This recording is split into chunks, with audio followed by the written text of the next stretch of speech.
Hello එවන අද ඔයගොල්ලෝ මේක තුලලා ඉන්නේ අපි කරගෙන eShop කියන ඇප්ලිකේෂන් එක දාලා වීඩියෝ සීරීස් එක තවත් වීඩියෝ එකක මේ වීඩියෝ අපි කතා කරන්නේ ඇඩ්මින් channel එකේ තියෙන manager manage views එක ගැන ඇඩ්මින් කියන්න පුළුවන් users manage කරන product manage කරන අපි බලමු users manage කරන page එක දිගට කොහොමද අපි design කරලා තියෙන්නේ කියලා. ඉතින් අපි මුලින්ම title එක දාලා manage all user කියලා. ඊට පස්සේ මෙතනින් අපි account එක දාලා තියෙනවා. අපි profile image එක video දාලා තියෙනවා. අපි user name එක email එක mobile එක register date එක විවරණ එක එහෙම හදාගෙන brief එකක් විදියට table එකක් වගේ විදියට ඊට පස්සේ අපි search button එක user button එකක් දාලා තියෙනවා. ඉතින් අපි input field එකක් දාලා තියෙන විදිහට user name search කරනවා. මේක pagination එකක් දාලා තියෙන විදිහට අසල් මෙතනින් admin කෙනෙක්ට පුළුවන් මේ user කෙනෙක් block කරනත් unblock කරනත් ඉතින් අපි ඒකට වචනයක් වලින් block කියන එක ගොබසේ මේ නැති අලත් එක්ක කරන unblock එක block ඒක ආවම පස්සේ ඔක දුන්නා පස්සේ unblock කරන්නේ unblock කියන බටන් එක විදිහට ඒක ආයෙ ක්ලික් කරන පස්සේ ආයෙ unblock කරන්න පුළුවන් මේ විදිහට අර බටන් එක change වෙනවා. අපි දැන් බලමු මේ කොහොමද අපි design කරගෙන තියෙන්නේ කියලා. මේ තියෙන අපේ manage user.php file එක. ඉතින් අපි php script එක දාලා ඊට recurrent connection.php file එක. ඊට පස්සේ මෙතනින් අපි HTML format එක කියලා තමයි හදාගෙන තියෙන්නේ. මේ තියෙන්නේ manage user data type එක මේකේ logo එක.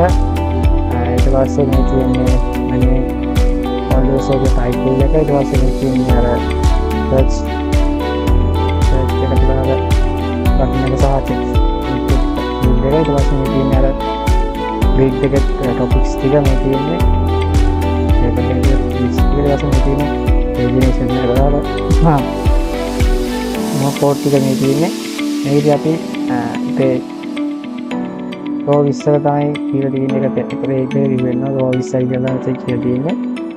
ඊට පස්සේ මේ තියෙන අර tables එක details එක දාලා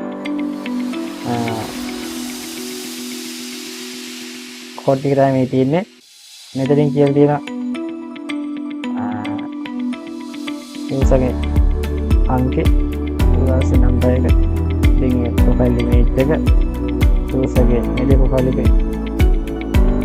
image එක දාලා code එක තමයි මේ තියෙන්නේ. ඊට පස්සේ මේ තියෙන්නේ userගේ first name එක last name එක userගේ email එක userගේ mobile එක ඊට user history එක දෙක විදිහට වෙන එක දාලා තියෙන ඊපස්සේ අර unblock button ටික දාන්න තියෙන මෙතනින්. ඊට පස්සේ මේ පල්ලෙහාම තියෙන pagination එකට දාලා code ටික මේ තියෙන්නේ. මේක pagination code ටික. ඉතින් දැන් බලමු අර unblock process එක කොහොමද කරන්නේ කියලා. එතනදී අපි මේ block කියන button එකට unblock කියන button එකට ID එකක් දාලා තියෙන movie එකට අපි php script එකකදී ඒක කරලා දෙයක් ගන්න විදිහට email එකම ID එකක් දාලා ඊපස්සේ අපි on click එකක් දාලා තියෙන දෙකටම equal වෙන විදිහට block user කියලා function එකක් call කරලා දෙන හැබැයි මේ තියෙන function එක function block user කියලා ඒ අර මේ දෙල්ලේ තියෙන ඊට පස්සේ අපි get button එකෙන් යවලා තියෙනවා user block process.php file එකට. මේ තියෙන user block process.php file එක මේකට අපි php script එකක් දාලා කියලා තියෙනවා include කරලා තියෙන free connection.php file එක. ඊට පස්සේ මේක දාලා තියෙනවා set වෙනවා කියලා මේ email එක set වෙනවා නම් ඒක email variable එකකින් type කරන්න කියනවා. ඊට පස්සේ මේක අපි database එකෙන් search එකක් කරනවා user table එකේ මේ විදිහට select from user කියලා. ඊට පස්සේ ඊට පස්සේ values ටික ඒවා නම් එක කරනවා මේ විදිහට තියෙනවා status එක ඒක කරනවා update කරන්න කියනවා unblock කරන්න කියනවා status එක කරනවා unblock කරන්න කියනවා. ඊට පස්සේ එහෙනම් මොකක් හරි එකක් ආවොත් මේ විදිහට show කරන්න කියනවා message එක. මෙන්න තමයි මේ මෙන්න